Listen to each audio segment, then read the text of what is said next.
नमस्कार, Hindi study point पर आपका स्वागत है। आज हम कक्षा 10वीं के हिंदी व्याकरण के अंतर्गत शब्द और पद में अंतर एवं पद के भेदों को उदाहरण सहित पढ़ेंगे। यह पाठ कक्षा 10वीं के छात्रों के लिए अत्यंत ही उपयोगी है, इसलिए इस वीडियो को शुरू से अंत तक ध्यान से देखें। अगर अभी तक मेरे चैनल को सब्सक्राइब नहीं किया है तो सब्सक्राइब करें एवं नए वीडियो के नोटिफिकेशन के लिए बेल आइकन दबाएं। तो चलो बच्चों, अब हम यह पाठ शुरू करते हैं। पाठ का नाम है शब्द और पद में अंतर एवं पद के भेद। सबसे पहले हम शब्द और पद के परिभाषा को जान लेते हैं। शब्द एक स्वतंत्र और सार्थक इकाई है। शब्द जब कोश में रहते हैं तो शब्द कहलाते हैं, जैसे मोहन, पुस्तक, पढ़ना आदि। और शब्द जब व्याकरण के नियमानुसार वाक्य में प्रयुक्त हो जाते हैं तो पद कहलाते हैं।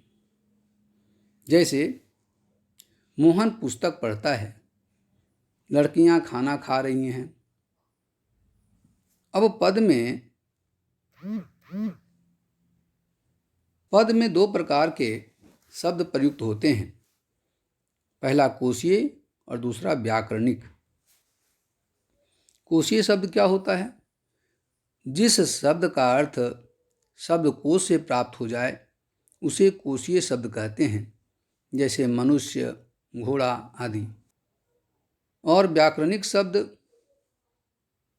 वे शब्द जो व्याकरणिक कार्य करते हैं वह व्याकरणिक शब्द कहलाते हैं। जैसे मुझसे आजकल विद्यालय नहीं जाया जाता, इस वाक्य में जाता शब्द व्याकरणिक है। अब हम पदबंध को समझ लेते हैं। कई पदों के योग से मिलकर बनी व्याकरणिक इकाई को पदबंध कहते हैं। जैसे शेर की तरह दहाड़ने वाले तुम कांप क्यों रहे हो, यह पदबंध का उदाहरण है। अब हम पद और पदबंध में अंतर को समझ लेते हैं। जब वाक्य में प्रयुक्त संज्ञा, सर्वनाम, विशेषण या क्रिया विशेषण का काम कोई शब्द करता है तो उसे पद कहते हैं। जब यही कार्य एक से अधिक पद मिलकर करते हैं तो वह पदबंध कहलाता है। जैसे महिला सोती है, यहाँ महिला पद है और यह संज्ञा पद है। एक ही शब्द होने के कारण यह पद है।